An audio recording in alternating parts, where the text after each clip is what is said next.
नमस्कार। प्रादेशिक समाचार के साथ मैं सानु शर्मा। आर्थिक सर्वेक्षण 2023-24 ने वित्तीय वर्ष 2024-25 में 6.5 से 7% की वास्तविक सकल घरेलू उत्पाद (जीडीपी) वृद्धि का अनुमान लगाया है। बजट सत्र के पहले दिन केंद्रीय वित्त मंत्री निर्मला सीतारमण ने लोकसभा में आर्थिक सर्वेक्षण पेश किया। सर्वेक्षण के अनुसार अनिश्चित वैश्विक आर्थिक प्रदर्शन के बावजूद घरेलू विकास चालकों ने वित्तीय वर्ष 2023-24 में आर्थिक विकास का समर्थन किया है।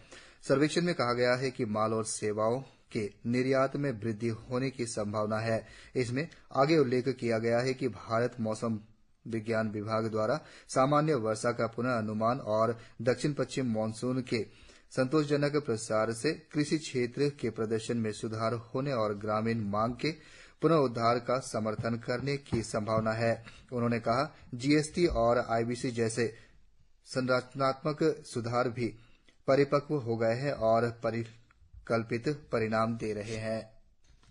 सरकार ने आज कहा कि पिछले 7 वर्षों में पेपर लीक का कोई सबूत नहीं है और वह कथित नीट यूजी पेपर लीक मामले में कुछ भी नहीं छिपा रहा है।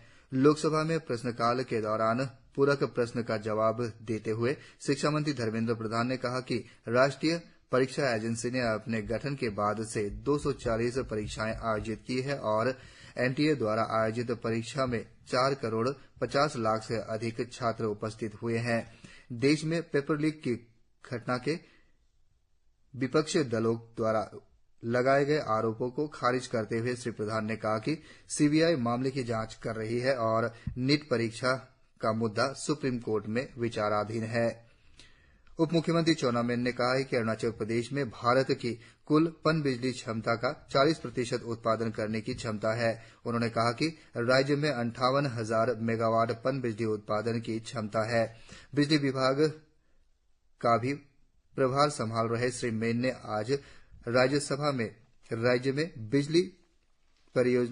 पनबिजली परियोजनाओं से संबंधित एक प्रश्न का उत्तर देते हुए कहा कि आज अरुणाचल प्रदेश में 12,000 मेगावाट पनबिजली की स्थापित क्षमता है। उन्होंने कहा कि राज्य सरकार ने हाल ही में 4 सीपीएसयू के साथ राज्य में 13 पनबिजली परियोजनाओं के लिए समझौते ज्ञापन पर हस्ताक्षर किए हैं। उन्होंने कहा कि इनमें से 4 परियोजनाएं प्रगतिशील चरणों में हैं और उन्हें तुरंत शुरू किया जाएगा। श्री मेन ने कहा कि एक बार ये 13 परियोजनाएं चालू हो जाए तो राज्य को सालाना लगभग 10,000 करोड़ रुपए का राजस्व प्राप्त होगा। उप मुख्यमंत्री ने यह भी बताया कि लोअर सुबनसिरी जल विद्युत परियोजना 2026 तक पूरी तरह चालू हो जाएगी। उन्होंने कहा कि 2,800 मेगावाट की दिबांग घाटी बहुउद्देशीय परियोजना का काम चल रहा है और इसमें 12.32% भौतिक प्रगति हासिल हो चुकी है।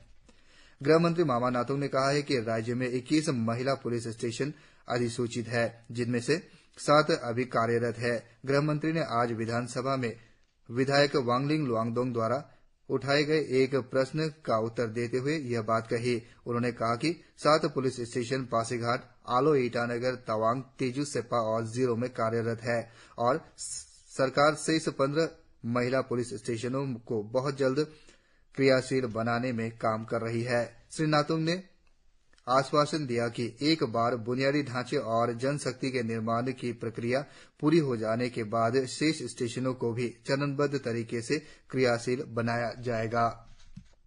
शिक्षा मंत्री पीडी सोना ने आज विधानसभा में एक लिखित जवाब में कहा कि उन्होंने राज्य भर में सरकारी उच्चतर माध्यमिक और सरकारी माध्यमिक विद्यालय के लिए 549 विषय शिक्षकों की भर्ती के लिए मांग रखी है। उन्होंने कहा कि इन स्कूलों में सरकारी शिक्षकों की भारी कमी है। उन्होंने कहा कि हालांकि मुख्यमंत्री शिक्षा कोष के तहत शिक्षा विभाग ने 2023-24 में 777 विषय शिक्षक उपलब्ध कराए हैं।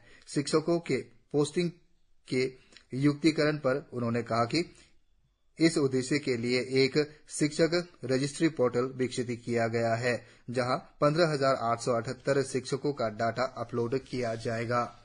उन्होंने कहा कि विभाग सभी शिक्षकों को पोस्टिंग के लिए ऑनलाइन आवेदन करने का निर्देश जारी करेगा। श्री मैन ने जवाब में कहा कि वर्तमान पोर्टल अगले शैक्षणिक सत्र से पूरी तरह कार्यात्मक बना दिया जाएगा। इसी के साथ यह समाचार बुलेटिन समाप्त हुआ। नमस्कार।